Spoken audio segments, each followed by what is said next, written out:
Welcome to If They Won't Listen's episode 20 with our guest, a drunk Harry, So, and our gracious hosts. How is everybody doing tonight? How are we doing, a drunk Harry? good man. I was watching some football. I could be doing better, but it's all right.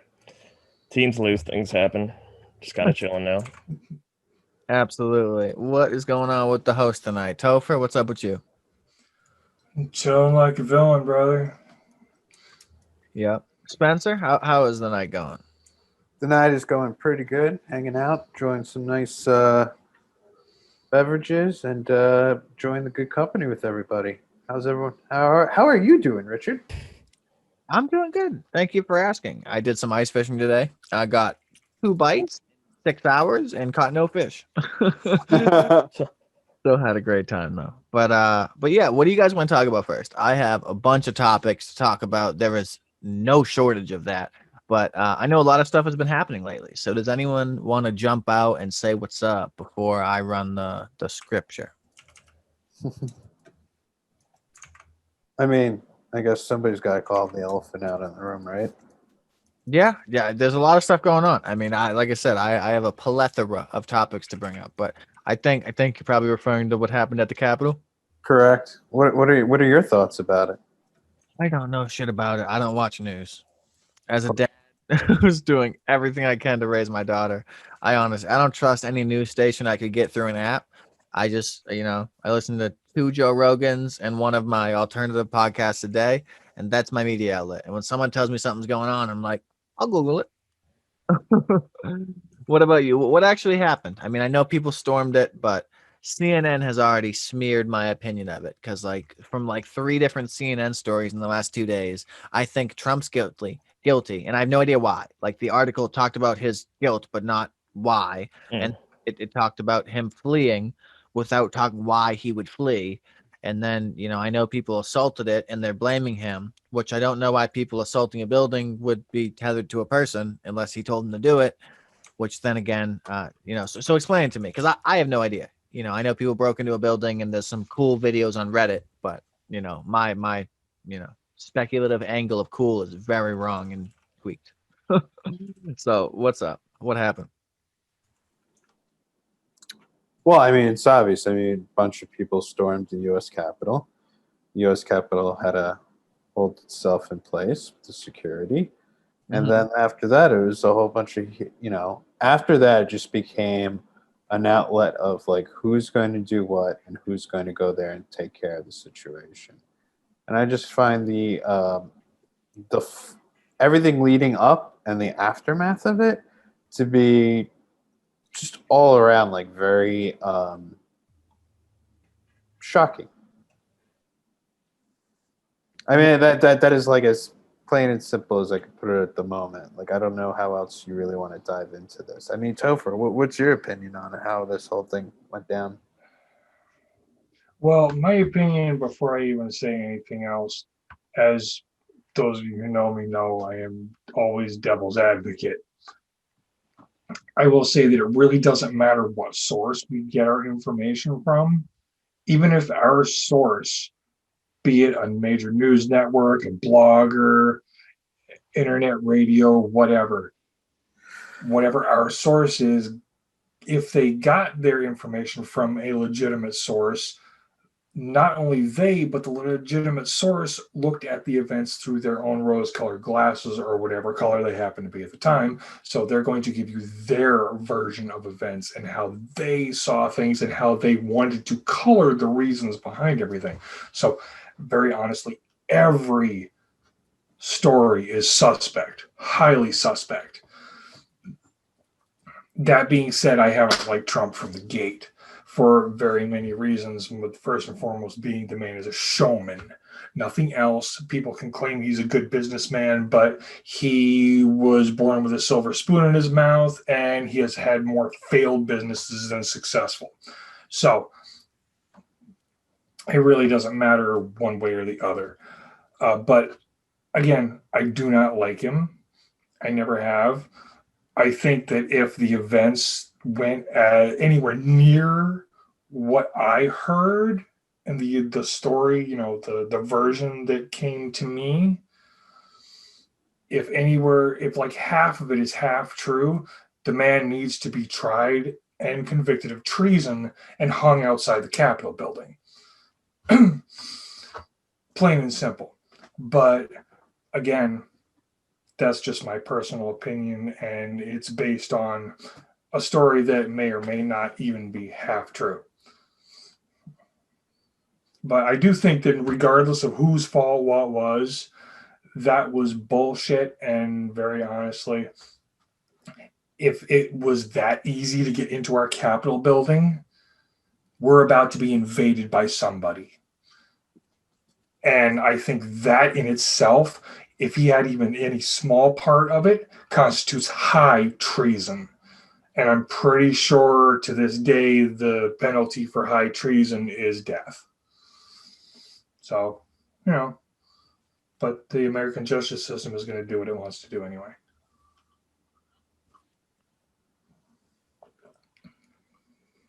Carrie, you got any takes? What's your opinion on the Capitol situation? Before I give my take, I want to hear I got you. Yeah.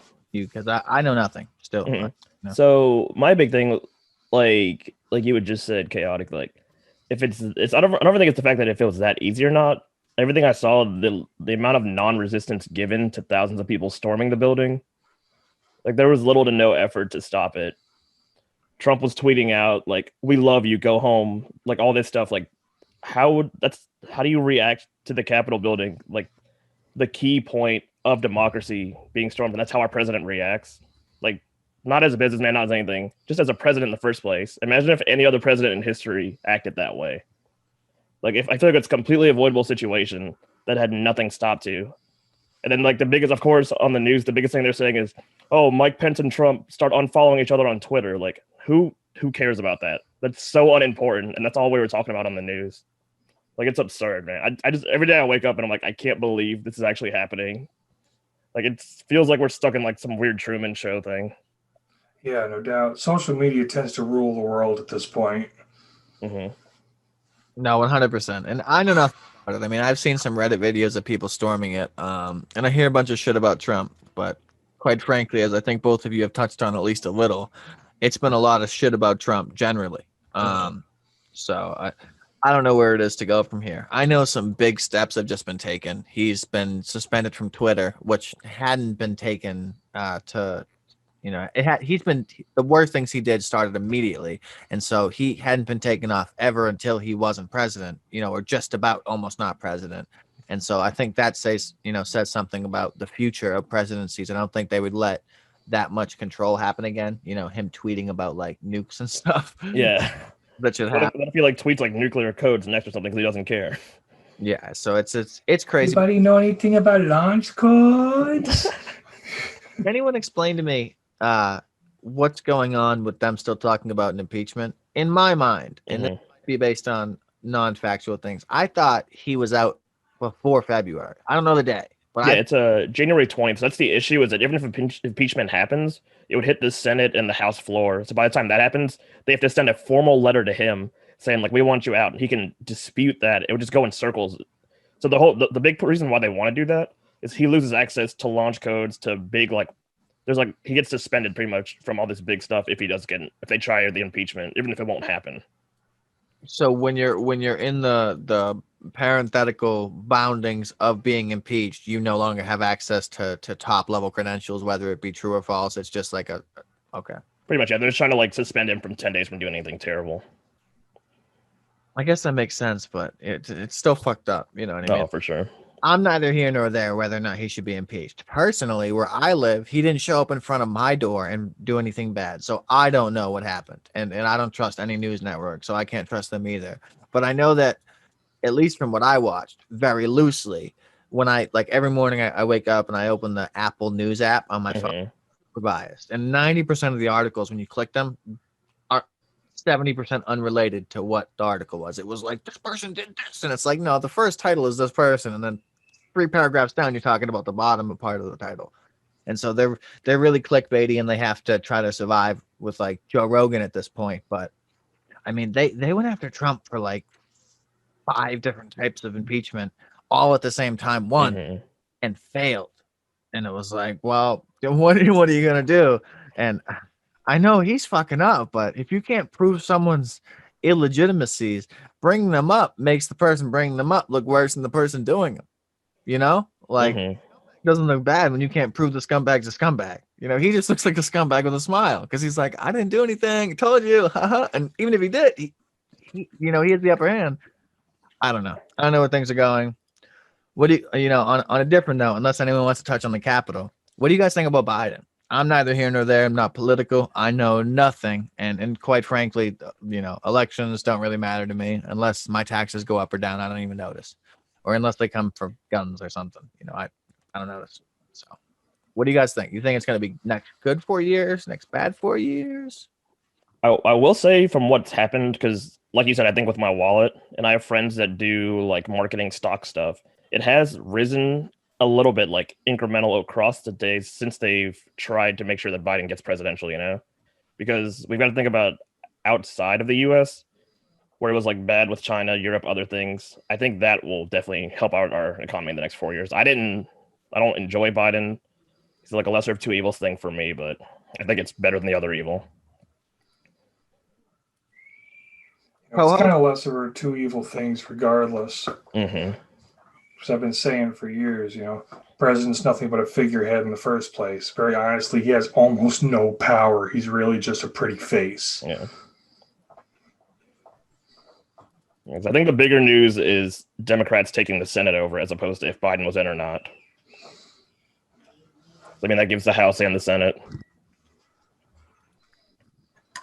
Yeah, I've heard a lot about that too. And from a clickbaity, titly standpoint, I understand that means that one party would have the majority, and I don't need to, understand more why one person holding all the fruit baskets is an issue. I get it completely. At the same time, if you allow the system to allow the whole, to allow one team to hold all the flags and capture the flag, and the game not end, that's the way you wrote the index of the game. But so why is that bad? Like what, I know at this point that we're very left and we're very right. So one party having it means we're kind of going to skew, but like, what else can we do? I mean, what do you guys think about that? Spencer, got anything about that? Well, I think the whole idea of Biden being into office is just that, that was the best body to put up for the party to run against Trump. And it got played out that way. And he won. And I think even though he won, there's still a large obstacle within the next 4 years to come over. Because there's a lot of damage that Trump did. And there's a lot of people that he upset. And we have to really wash our hands of Trump, not only in a domestic way, but in an international way too. And it's like, how is that, those next 4 years are going to be really sensitive for us as a nation because it's going to affect our pockets and it's going to affect the citizens. And we need to really make the best efforts with the right people. And I'm not saying we don't know who the right people are. The question is like, how can we show them that we're worth it again after everything that's been going on for the last 4 years? And, not just with politics, but even with some of, there's quite a few Americans that feel very passionate about what Trump thinks and believes in. And, those people aren't just going to fade away. Like, they're still going to be around. And how can we work out something where we could find a sensibility with them, which it seems like there's practically no sensibility to get to with them. So, at the end of the day, the next 4 years, I think is going to be quite the battle for Joe Biden to do. And I think even though if we may get the House or if we get the Senate, I think there's still a lot more that we have to really go through on that. And like I said, that not just domestically, but, with our foreign affairs too. I mean, because let's think about it. America not too long ago was over up in North Korea shaking hands. And it's just like, we're not known for that. So much on. What about you guys? What were you gonna say? That was me or chaotic.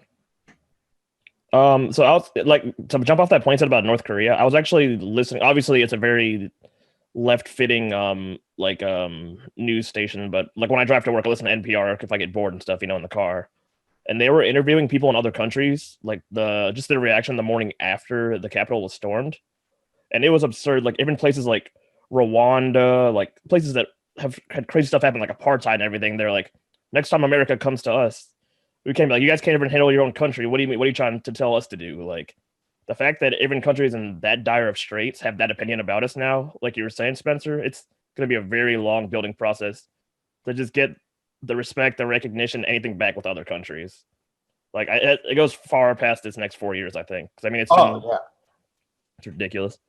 Sorry, I didn't mean to cut you off. No, you're good, man. You're good. I strongly agree with you. Mm-hmm. Yeah.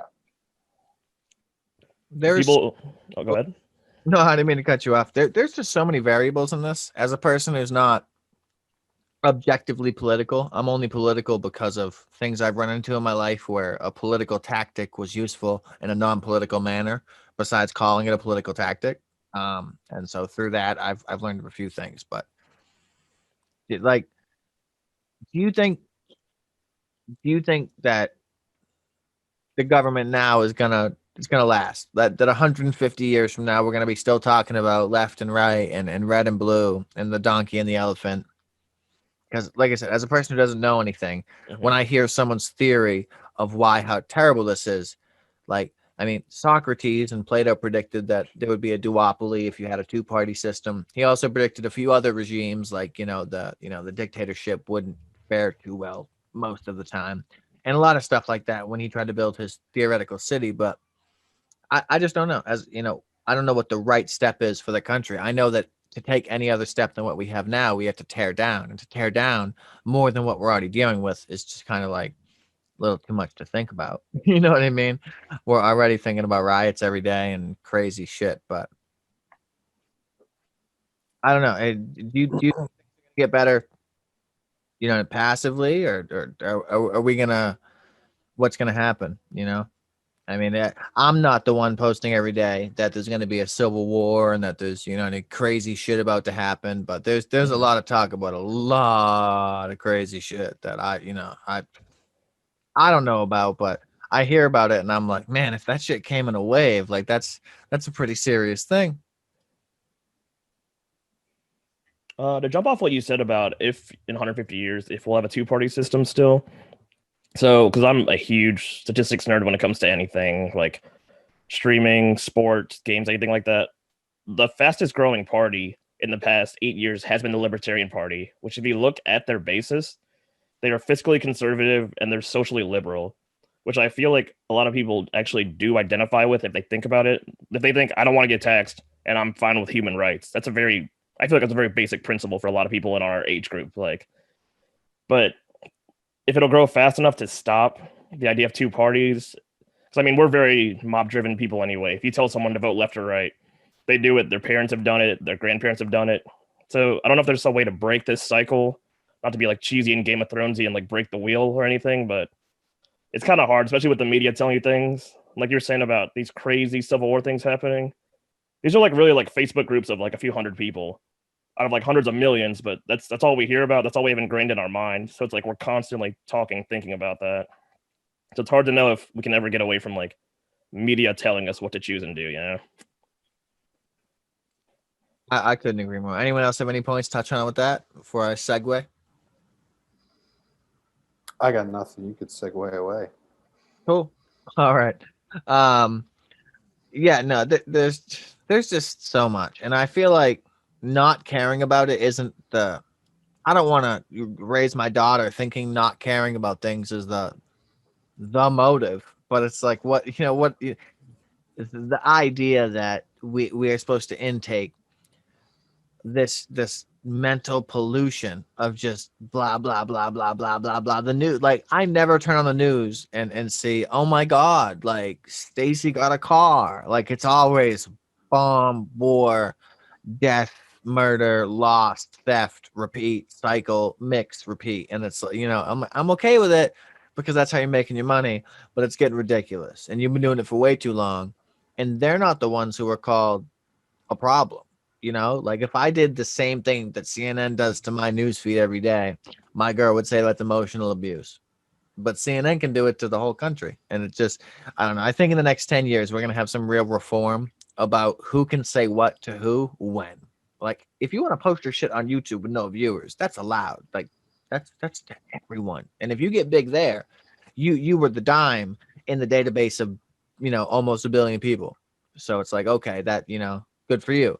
But in this, the fact that, like, all these news networks just peddle shit all day. I want to get on a new topic, but Jesus, like I don't even know what to do with it. You know what I mean? Like I said, I tune out. But getting in a talk with this, like you guys about it and being like, oh yeah, this and that, just makes me realize like how much I don't care.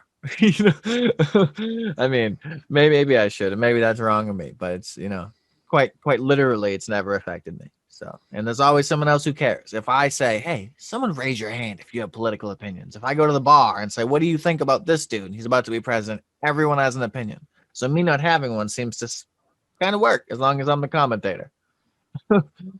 I think there's something really unique to be said about history 20 years down the line when we come back in this time and look at it. And I feel like when we read about like what was going on during this last 4 to 5 years, or specifically last 18 months, we're going to have a lot of egg in our face. And I think that's going to be really interesting to see in hindsight in 2040. I mean, that's just me. Just hearing about all this stuff and thinking about where it could happen, like how we're going to look at it as the past tense part. Because I was just thinking about it today, like during this whole quarantine in 2020. I was like, wow, 20 years ago, I was like a kid enjoying the millennial and thinking about how like there was a possible bug that was going to wipe out all these computers. And like that never happened.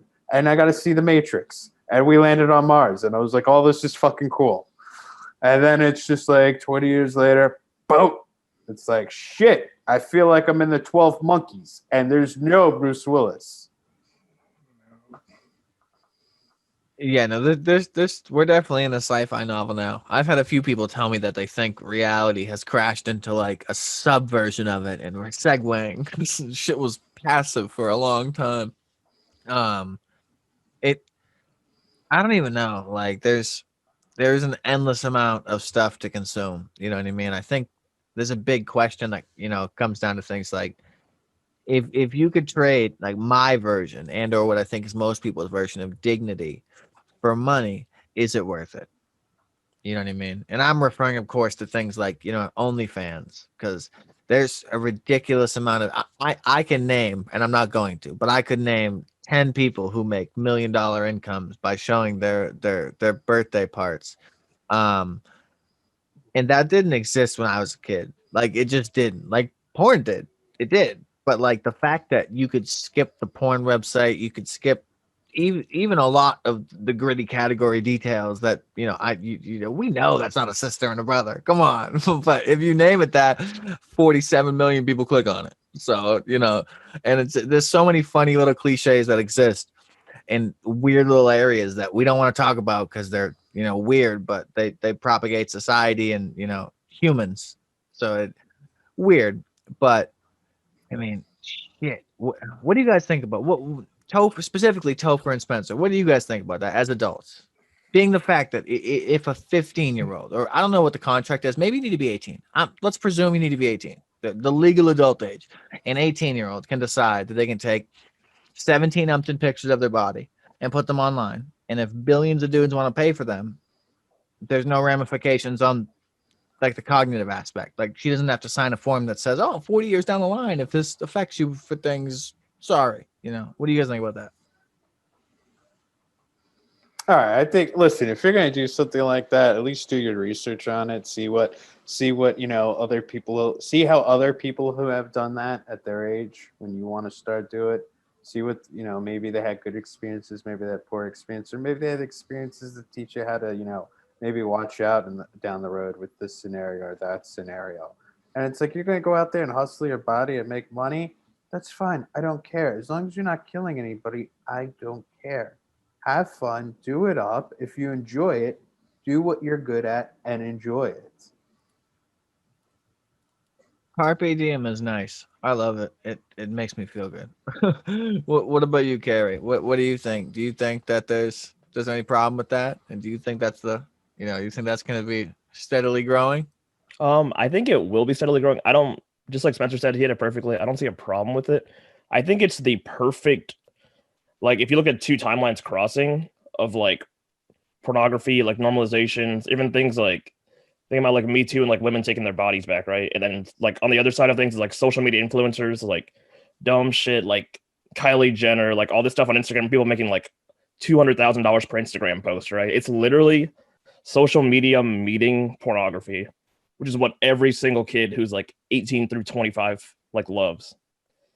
It's because I was like trying to do research about it and things, and people compare it to like, they're like, well, do you have a Spotify account? That's $10 a month.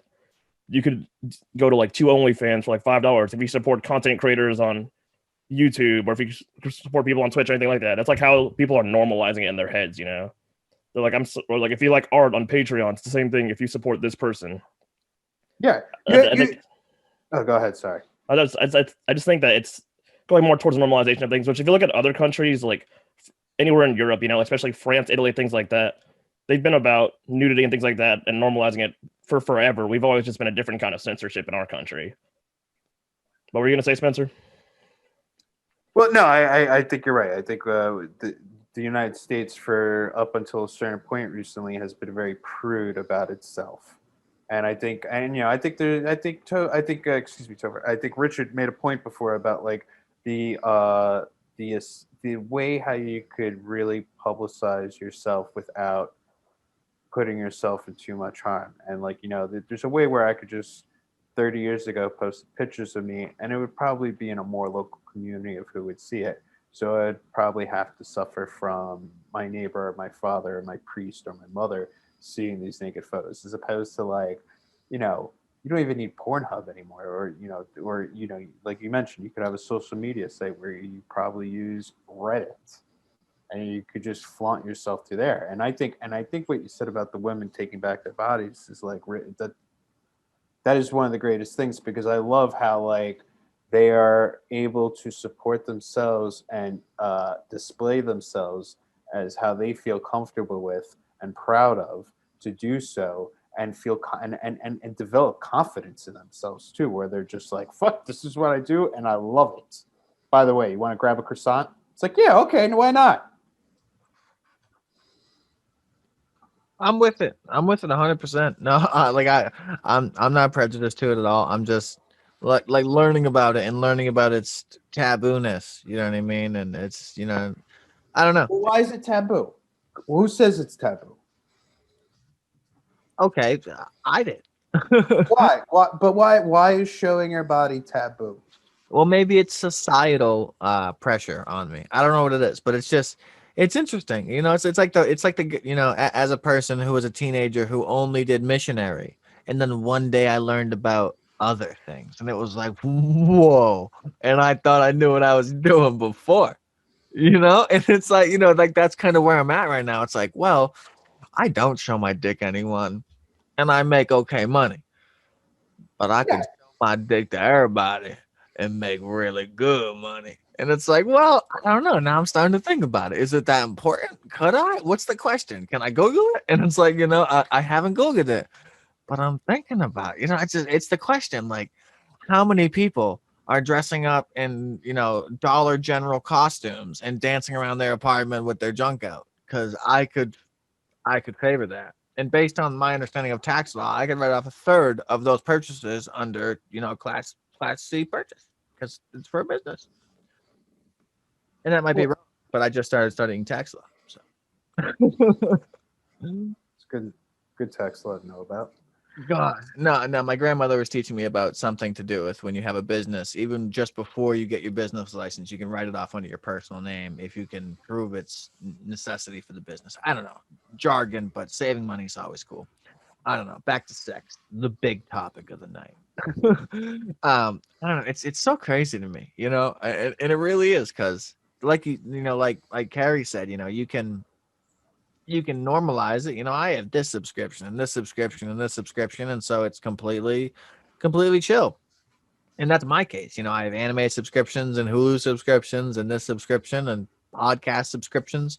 I have all sorts of them. So to have one of those isn't weird at all. To me, the only thing weird about it that I could say is taboo would be that, I don't know. I guess some part of me isn't like, I'm not full Greek. You know what I mean? Like, I'm not out there building statues with my junk out. Like, I can't just take my junk, even though it's legal in my state. Me and Topher's state, nudity is legal.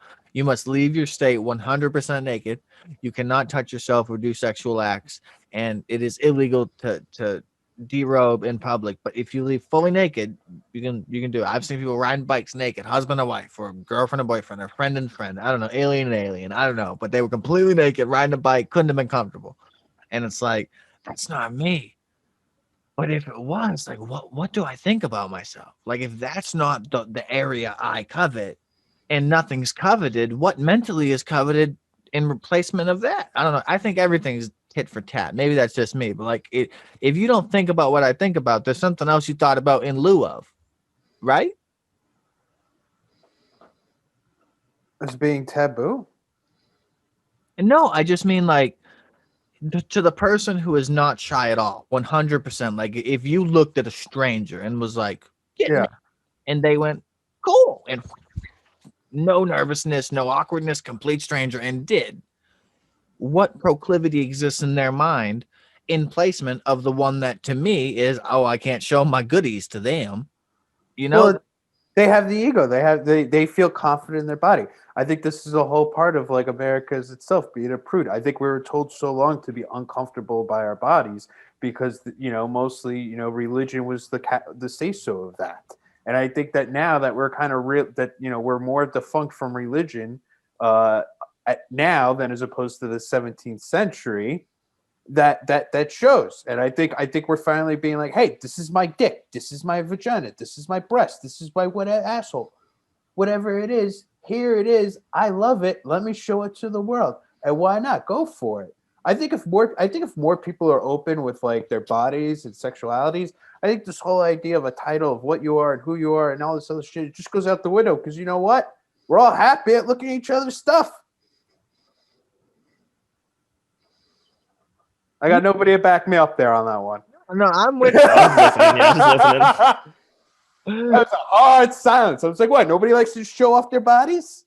I'm just trying to give the appropriate 3 seconds Yeah, a little pause. for not lagging. Because Well, I'm gonna be like, but like, you didn't stop. It was a breath, and I missed. like Ricky was saying, in our state, it's legal to leave your domicile fully naked. Again, don't touch yourself, nothing stupid, whatever, but you can do that. I'm not going to tell you at night I haven't been out on the porch like that more than once. But What, dude? I also come from a different age. I didn't grow up with the age of the internet where porn was just a mouse click away.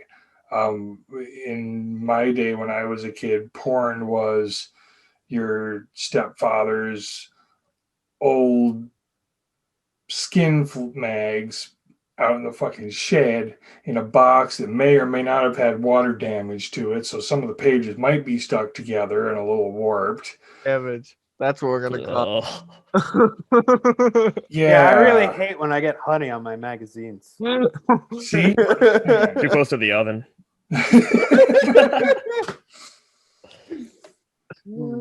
Oh, this whole thing, it's not necessarily foreign or new to me, but it's not, I didn't grow up going, oh yeah, oh look, porn.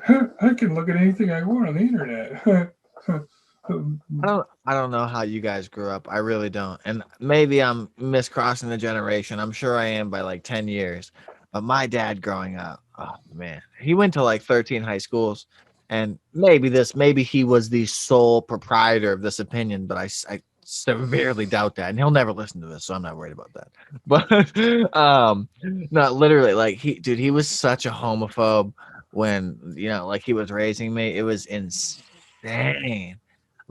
Dude, I don't know how the earlier 2000 eras went, because I wasn't cognizant enough to you know what I mean, think about them, and then metacognitively think about what I think about, how I think about things in a really stupid philosophical way. But now I am, and holy shit, like oh, I don't know what was going on in the 1900s, but like you guys went through a lot of changes really fast. You know what I'm saying? Like, I don't know. Gays were not a big thing. Like to me, that's a huge thing, and I don't know why sex to me is taboo when like I can see two men kissing and that's like not, or two women that's like not, when that was way later than, I don't know. You got me.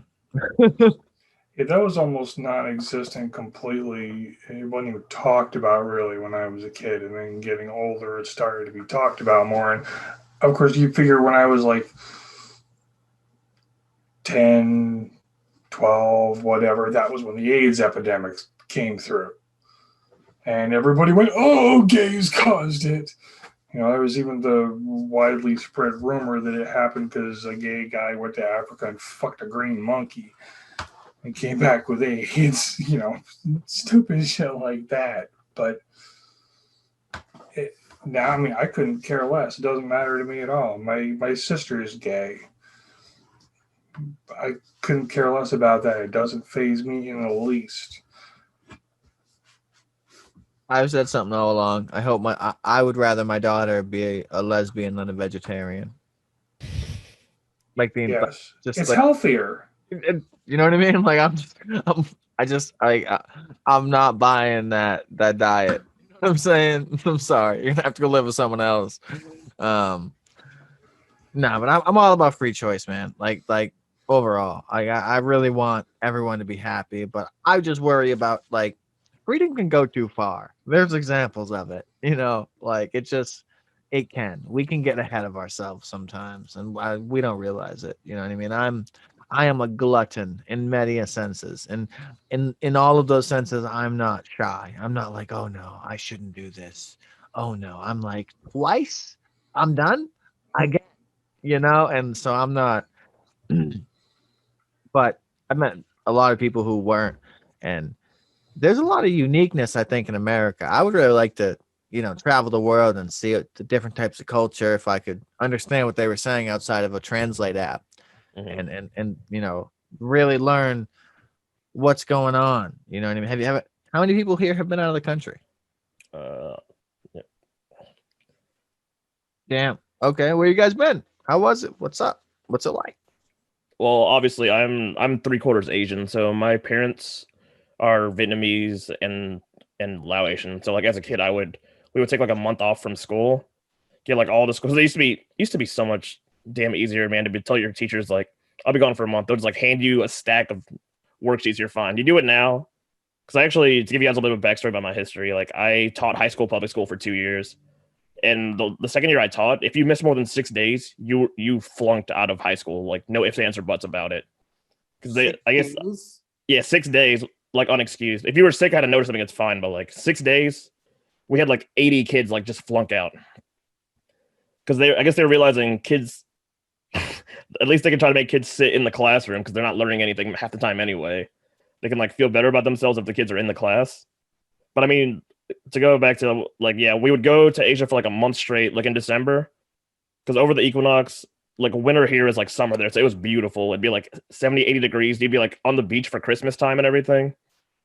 But you'd get like eat all the best food around there. It's a completely different culture. I know it's even way more different now. It's been like 10 years since I've been back there.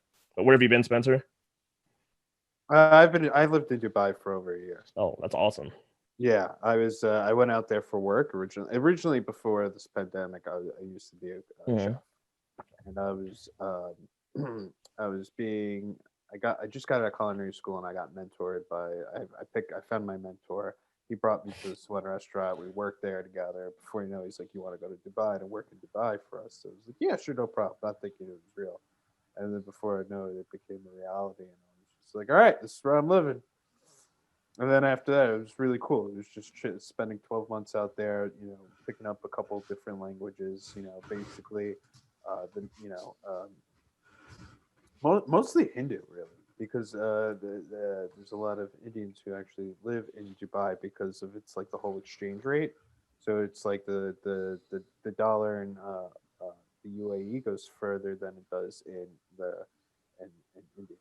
So for the most part, they kind of just save, and it was really cool because like what I learned was all about Indian cuisine. I came from a Michelin rated restaurant, so I was just like consistently learning about Indian food and then learning about like the atmosphere and the culture and how they celebrate holidays. It was really cool because for there was a period of time where uh, Thursdays were like Fridays out there and Sundays were Mondays. So essentially, your Sunday was really a Saturday, and your first day of the work of the week was on a Monday. It was on a Sunday. So instead of working Monday through Friday, you work Sunday through Thursday. It was really just altogether just a whole different culture, and it was just a really great experience to learn from. But you got any good recipe? You got any good family recipes? So my mom, like, for like pretty much any Christmas time, she'll make like I'm sure you guys have had like the little Vietnamese egg rolls. They're like a lot smaller. They're like the brown crispy ones. They're like just full of pork and like meat and stuff. Mm-hmm. So good. I hate when you go to a Chinese like restaurant and they hand you like that egg roll that's like 90% cabbage. It's like nothing in there. It's just like I hate that. Like just like a greasy rolled paper full of cabbage. I'm like, this sucks, dude. You're just tricking me to eat vegetables. I hate this. Yeah, and you get like really minced pork, and you're like, yeah, so I don't know where they find that stuff. I know what you mean. It pisses me off too. Yeah, man. But yeah, just a lot of great Vietnamese stuff like that, like banh mi, things like that. Pho, obviously, my mom would just make that. We'd eat pho for like 3 or 4 days straight, like when it was cold. So good, man. Yeah, hell yeah. I am not culturally diverse. I don't know. I used banh mi sauce when I cooked chicken for a breakfast wrap at a restaurant once, but besides that, I have no idea what pho is. It's like there's like a broth. You like let it sit there. You can tell because like when we moved from New York down to the South, and like a lot of people did at that time. You could tell how good a pho place was for like how long they let their broth sit, like how meaty it was. It's like how people would they wouldn't even care about the noodles. It's just like a vessel to get more calories with the broth, pretty much. That's hilarious. I didn't know anything about that. I've been interested in trying that type of cuisine. My sorry, cause for pop for dramatic appearance. But yeah, me and my girl have been thinking about trying some interesting cuisine, and she wants me to try sushi. I've never tried sushi. Well, so I would say start out. There's a lot of cooked sushi that'll be good. Because like my mom, even though she's Asian, she hates raw fish. So we would go out to eat sushi, and I would eat like all the awesome sashimi and everything. But there's still great stuff you could eat, like a lot of California rolls. Those are the best ways. It's just tuna. Like what is it? Tuna, sour cream, some avocado, right? That's all it is in there. I also like those things, but they also have like the shrimp tempura rolls that are all cooked. If you like the crunchy shrimp stuff, when you eat Chinese food, that's all it is. Add some rice, some seaweed paper, so you can work your way into it. But I love sushi, man. See, that's good. I've never had the expert breakdown where you're like, oh, this is step 0.2 and this is 0.4. Like my girl loves it so much that it's gone before we get home sometimes. And the stuff is, it's made like an art, so it's expensive, And I feel like it'd be a sin, should eat anything, so it wouldn't be a sin. But I feel like it'd be a sin to buy a $14 plate, that's 10 ounces of perfection and artwork, and then be like, no, I don't like it. I had a buddy of mine in high school. His father was like a police officer, and they would always travel to the Final Four games. So it'd be like essentially the big head up game. They would go out to that city and they would go see the game there. One year it was out in Chicago, and Chicago is really known for famous steaks. And so him and his father and a couple of his pals went to like one of the best steakhouses out in Chicago, right? So that just automatically off the bat makes it one of the best steakhouses in the world, okay? So he gets in there, he gets steak, and he automatically off the bat, he gets it well done. They're like, sir, kid, we don't go over medium rare here, all right? Or maybe medium, but like you got to pray for that. He goes, all right, I'll go up to like the hopeful pray medium level, okay? Drop off the steak, big beautiful ribeye steak and everything. It's got, no juices hanging off on the bottom of the plate. Like, it's just pristine, picture perfect. And then after that, he asked the waiter for a bottle of A1 sauce. And I kid you not, this place went cold. Like, you could hear the fork drop in the joint. That's how humiliated he didn't realize how humiliated he was asking the question, but his father did, and he kind of hung his head in like embarrassment, just being like, "Fuck, my wife gave birth to this kid, and he asked for A1 sauce." I guess as a food junkie, it's more funny in our world. No, I mean, I can relate. I've worked in plenty of restaurants, and I get like the critique of like if you could spend an extra 20 minutes during one step of a recipe to get 15% flavor, and to a chef, that's it. But to a rookie cooker like myself, 15% is just the amount I'm willing to sacrifice. Like,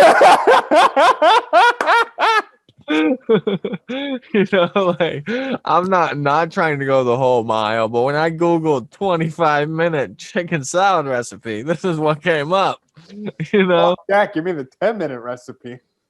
But God, no, food is so good. So I used to make salad dressings for my job, and I made them for like a whole month, and we had a terrible system. Like, the directions were not properly given, and we had a recipe book where the recipes were, and sometimes there just wouldn't be a recipe, and I'd be like, "Yo, how should I make this?" And they'd be like, "Figure it out." Well, I'm not gonna ask you twice, dick. So I will figure it out, and I'd Google it. We were a kitchen, so we had everything, but I don't like those responses, and so I'm happy. In a way, I'm not there anymore, but God, no, it happened all the time, and I ended up not knowing what emulsifying was because I wasn't fucking taught it. Yeah. Something that's self-evident. You're not in the middle of doing something when you read the directions, and like I was making a pre-made packet of dry Italian dressing and making it into the half gallon of dressing. And on it just said, mix the stuff. Boom, boom, boom, mix the stuff. And I kept wondering why my salad dressing was breaking in, 2 days. And, I would shake it, but it would still just, bubble up immediately before it was even served. And, one day someone was like, "Bro, you need to emulsify it. What are you doing?" And, Obviously. I wanted to look at him and be like, "The fuck did you just say to me?" Emulsify it. Oh, my bad. I forgot to get out my bread and butter knife. Fucking asshole. Like, no, I was so insulted because they said it like it was night and day. Like, how could you not know that pouring things in a bowl and mixing them is not the same as blending them and slowly pouring the oil in at the end? Well, I'm glad I know, and it does make it better, and it does hold longer, but it wasn't on the directions. And so I ask again, if it's that important, why didn't they add that line? They had 3 lines and then a blank spot. Why wasn't there 4 lines and it said emulsify? Because then they wouldn't sell to a demographic of people without blenders. They probably just assumed that it was something you would know being in the restaurant business and having been trained to do it. Obviously, somebody didn't train you.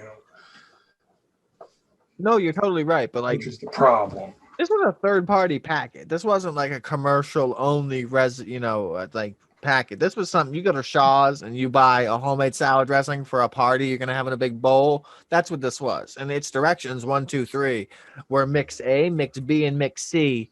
Shake well, refrigerate after. And it was like, okay, I did that, and it's like, well, it lasts half the duration it would if you did it with proper technique. And it was like, well, that's great, but like, why couldn't that say the proper technique? Richard, what was your favorite dressing you made? I don't know. I liked making the Caesar dressing, but I'd never tried Caesar dressing, so I couldn't tell you. Like, I was that. Wait, guy. you make it, but you didn't taste it? You didn't eat it? No, I was that guy. I would. How the hell do you know if it tastes right? I would make it and be like, "Yo, bro, is this good?" It tastes Yes, like. and he is totally laughing at you, and I understand why. It wasn't so hard. No, I love this. I just love this. Keep going. It has I love stories like this. It's Kitchen Confidentials. anchovies in it. I'm not Yeah, eating. right. It's like Taxi Cab Confessions or some shit like that. Insane. I am. Did you try the anchovies though, or no? Oh, we used anchovies in the recipe for our Caesar. Anchovies are gross. But did you try it? An anchovy or the dressing? No, the anchovies. Did you try the anchovies? I didn't even try the diluted anchovy dressing. Oh no! Anchovies. That's disgusting. Like, I don't want to eat those fucking fish. I opened the box to put them in the recipe. And It's like look away. Yeah, you can kind of pass out. Your eyes start to burn and shit. They're covered in a slime that is Yeah. ridiculous. Like we had a big like commercial size thing of them, and they were high end too. I was even told they were high end by a guy who was like, "Oh, those are the good ones." So Those are good answer. Those are the good fake ones. The best ones are fucking terrible. All right. What was your least favorite dressing you made? Shit, I don't know. I'm an Italian. Dude, I'm so white girl. It's ridiculous. Like, and I'm the A1 guy. I might even be the barbecue and ketchup guy. I might be like, yo, can I get ketchup for the fries and A1 for the steak? I went to a restaurant with my grandmother, and I'm post cigarettes now. So let's pretend my taste buds have improved. I haven't tested it yet, but during cigarettes, I went to a restaurant with my grandmother. I got a $30 steak. It tasted the same as the $7 one I buy at Shaw's. So to me, it was like, this is a fucking insult. And I blamed my taste buds. Maybe it was just a bad steak. But honestly, like, I bought the best steak on the menu at a restaurant. And, maybe we could blame the chain of restaurants. I don't know. But fuck, it was like, to me, just maybe it was a better cut. Maybe it was cooked better. But my palate was, I just have a terrible palate, and I've accepted that for a long time. So like, when someone cooks something bad, then they're like, I'm sorry. It's like, no, it's cool. I won't even notice. Don't worry about it, and that's where I'm at. But I don't know. I mean, snacks taste good. High-end food, maybe not. You mentioned about going to like a chain with your grandmother to eat dinner, right? Mm-hmm. Now, I'm curious, has anybody else here actually, like, I mean, not with the grandmother, but has anybody else ever take a date out on a chained restaurant spot? Like for instance, like one of my go-to spots when I was like 17 years old was like Cheesecake Factory. I was like, everybody loves the Cheesecake Factory. They're going bankrupt, aren't they? Yeah. It's like fond memories, man. Exactly. But like you go there, you feel like, oh, you're getting like the best service because they really just made it look like a mansion in a way. And like, they got a menu that's endless. So it's like you take a lady there, she feels like, or you take a guy there, you feel like a king or queen. It's like yippee.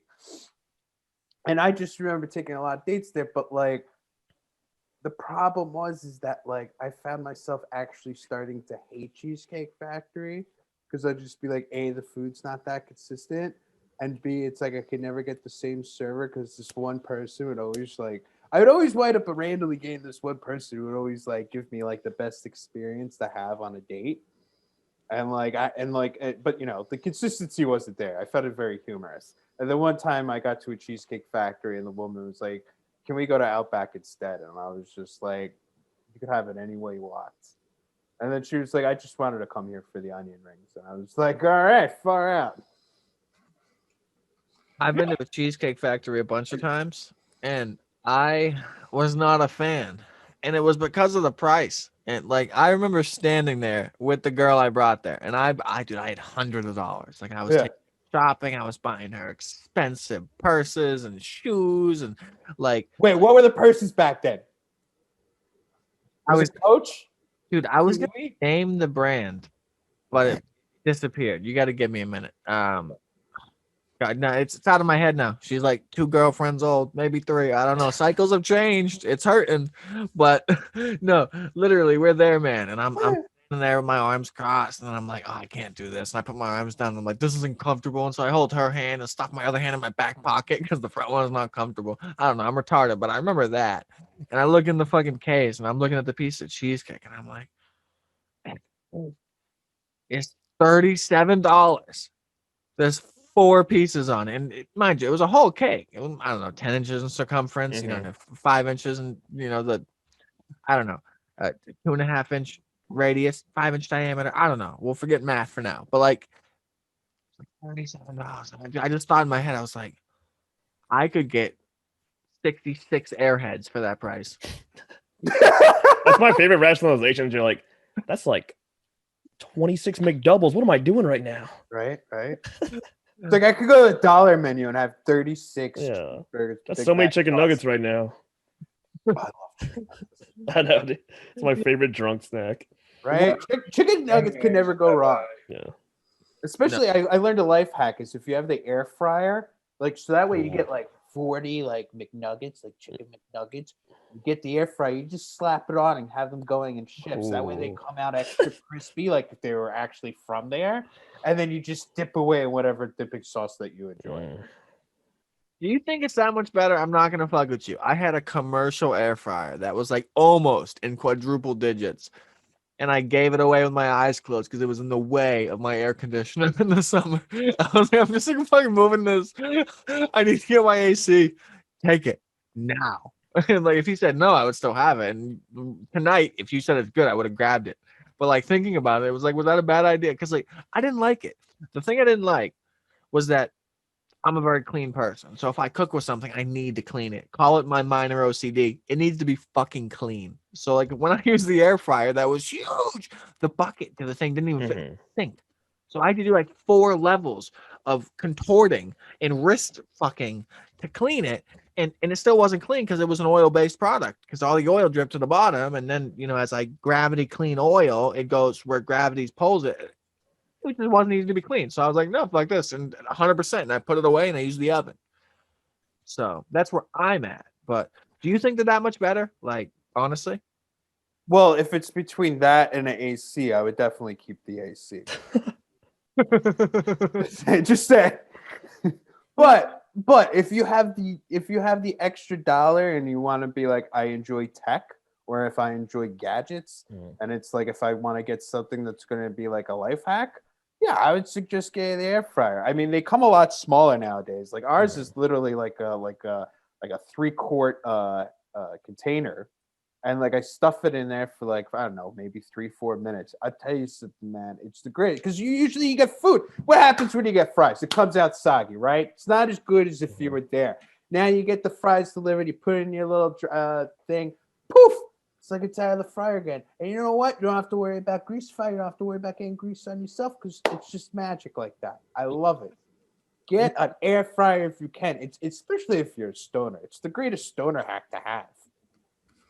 Yeah, I will say that so the air fryer was kind of made as a healthy hybrid of the oven and deep frying. Because a lot of things that people make in there, like fried chicken, things like that. I've even seen steaks made in there instead of like pan frying it. So it's just to save a little bit of time. There was a guy in my chat whose name is literally Kosher420 who said it's definitely the weed hack. But yeah, it's a little bit faster. It's healthier because it has the oil, but it's not as much grease like breading stuff like that. So yeah, it's definitely like if you have a little bit extra money, like you Foreman of fryers. Oh yeah, exactly. Yeah, you can make like just really good stuff in there that you don't want to. Because the worst thing is when you're high and you turn the oven to like 400 degrees and then you wait 10 minutes, just stick like half a pan of fries in there. You're like, I don't want to deal with this, man. I'm so hungry. I remember this horrifying memory that y'all gonna laugh at. And I'm okay with it because that's the point of this. But my grandfather used to be like, I don't know how you eat those chicken nuggets from the microwaves. They are rubber. And I was like, Papa, that's what I like. You fucking lost it. Like he was like, that's not okay. Please stop eating them. And it was like I'm choking down tears right now because it was such a big controversy in our house. Because like I would go to the grocery store and I'd buy the whole list and buy all this healthy food for them, and I would eat a healthy dinner with them. But at 2 a.m. in the middle of a Call of Duty session, I run down and hit 6 minutes on the microwave, knowing they'll overcook 3 minutes, but it won't ding and wake them up. And I'll finish another match of Search and Destroy and run back down there and grab them. And I would, and they'd be overcooked, but guess what? They'd sit on my counter for 20 minutes while I got high before I ate them. So they'd be cool. And then I'd need to heat them up again. But I wouldn't because I'm a champ.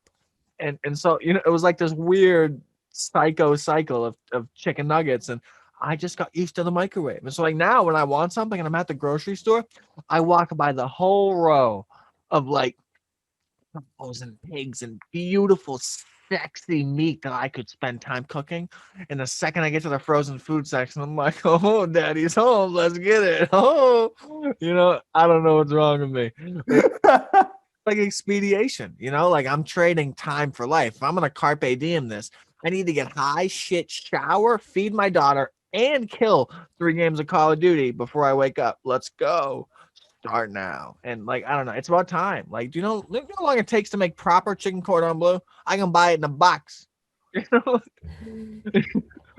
don't know. It's terrible diminishing quality, but it's the time it saves is irreparable. Like to a heart cancer patient, if you only have 5 hours and no one's gonna make you a lasagna. Yeah, but not every meal is like 5 hours long. Like to make a simple home meal, it's not going to take you no longer than 45 minutes. Simple. My homemade tortellini takes 6 hours. Not counting it's sitting in the fridge to cool, whatever that's called, because there's a fancy cooking name for that too. Resting or sitting or chilling. I don't fucking know. Something. Like I wish I worked with you in the kitchen. You would have chilled me out a lot. I loved the kitchen, but I was very detail oriented. So much so it was nauseating. Like you would be like, here's 100 things to do, and I'd be like, I'll talk to you when 101 it's time to go. You know what mise en place means, right? Not a clue. Never. I don't. It sounds like. Nobody taught you that? All right. I'm surprised because I figured with that one guy you had, you probably would. All right, with the multiplication, I mean. Mise en place means like it's French for everything in place, and that's how you like to have your kitchen, is like everything in place, and I fucking respect the shit out of that. That's awesome. I mean, again, you would have been great because you're the kind of guy who's like, shit needs to be clean. I'll be like, yes, great. We don't have to worry about the food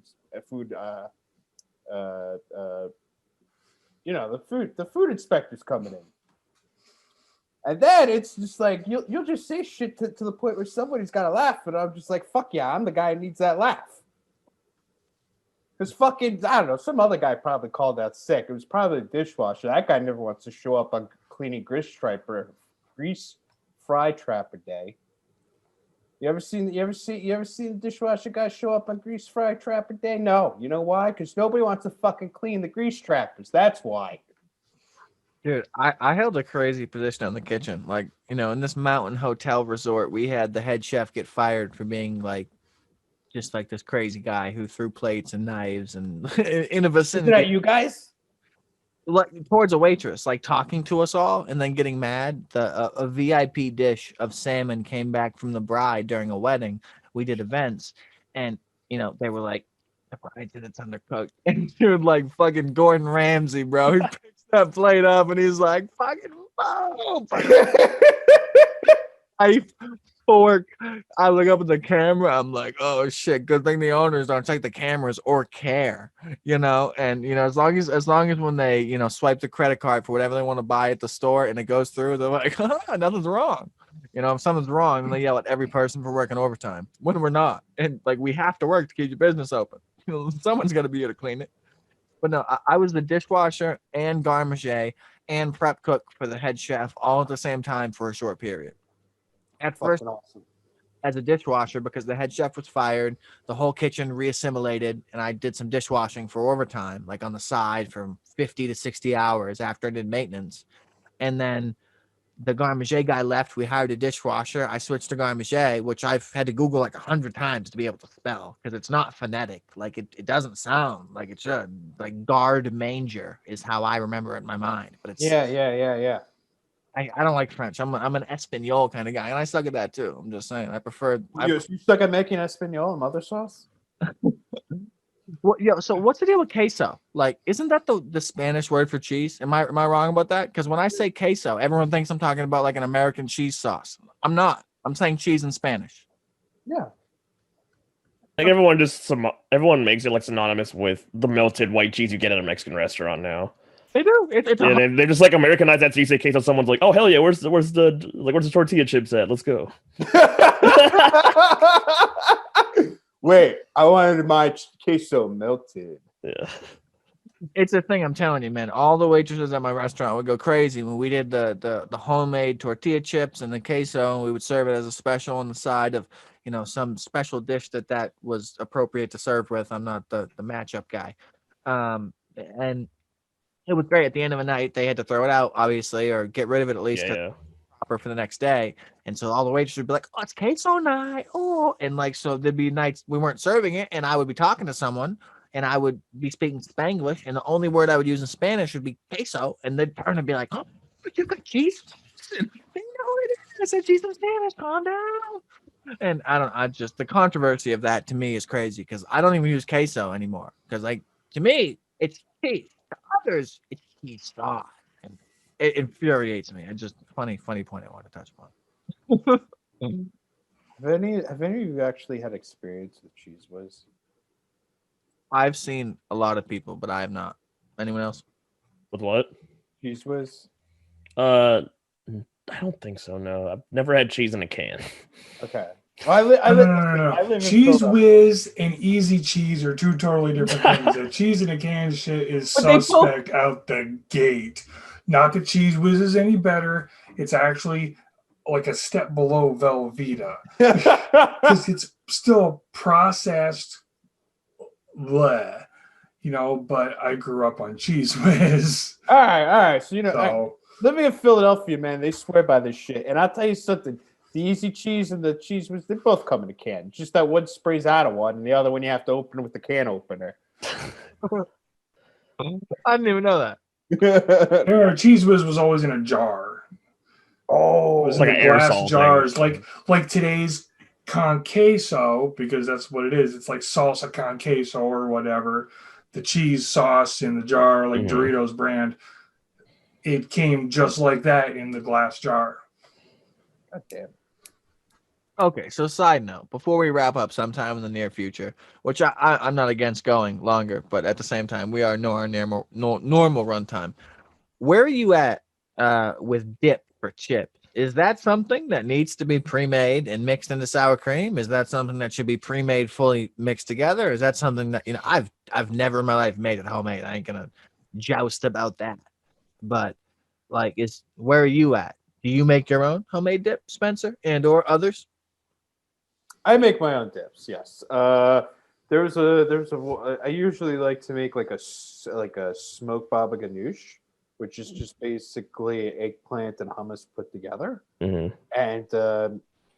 it's just friggin' delicious, man. I mean, you take that, you cut up some pitas, you add a little bit of oil, a little chili oil, and then add some, like, I don't know, a little degi merch, or paprika or smoked paprika. And after that, you just start dipping away at the pitas, and you're going crazy.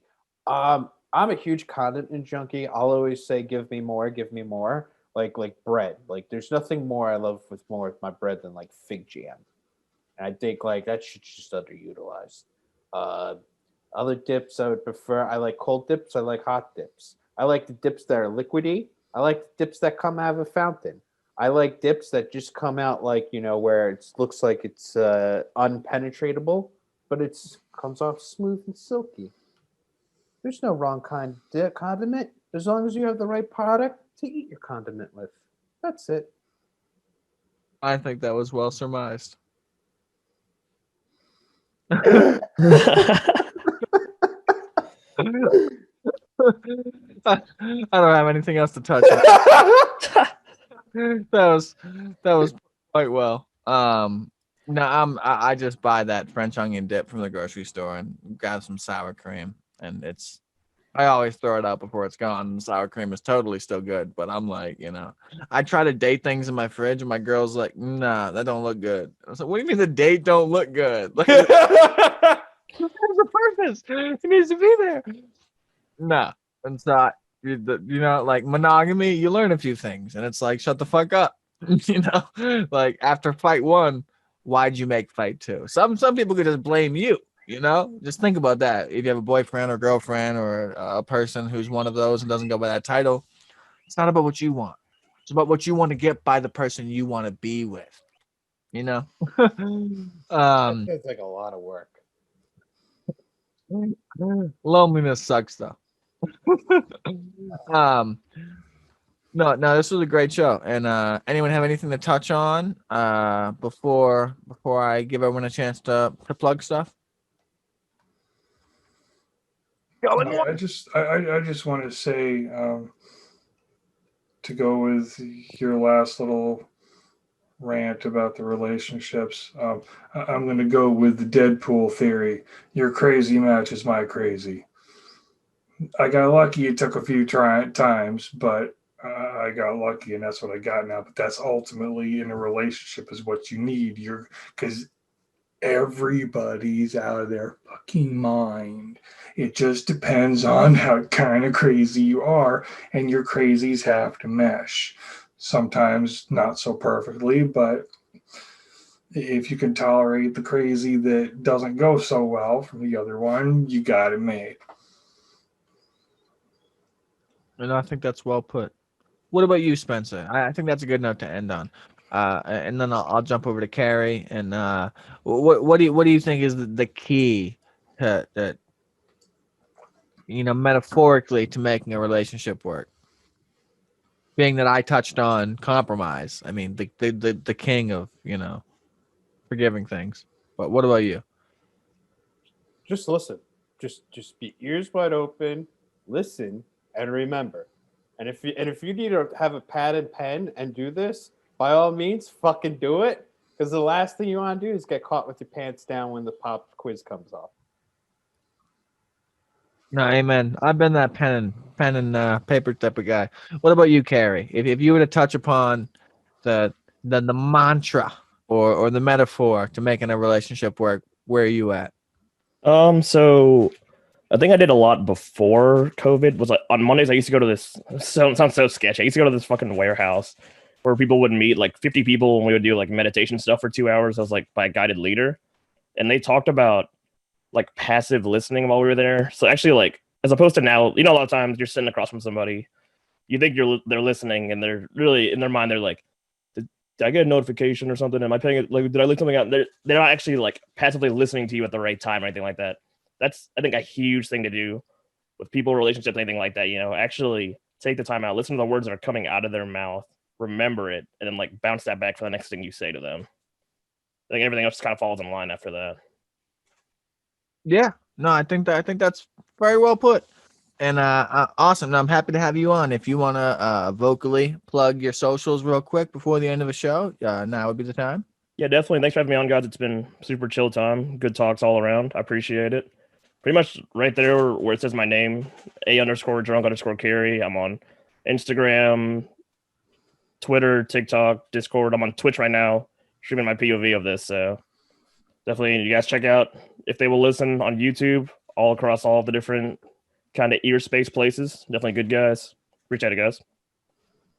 Awesome. No, thank you. Yeah, and happy to have you on again in the future. I hope everybody who has made it this far has had a good and happy new year, and we look forward to talking to you next week. Check out Chaotic Neutral's Instagram below the show, or Spencer's charity below the show. My Twitch, my Discord, lots of my socials, lots of fun links, and at the very top will be all of Carrie's links. So please reach on out. Thank you very much, and everybody have a good night. Goodbye. Bye.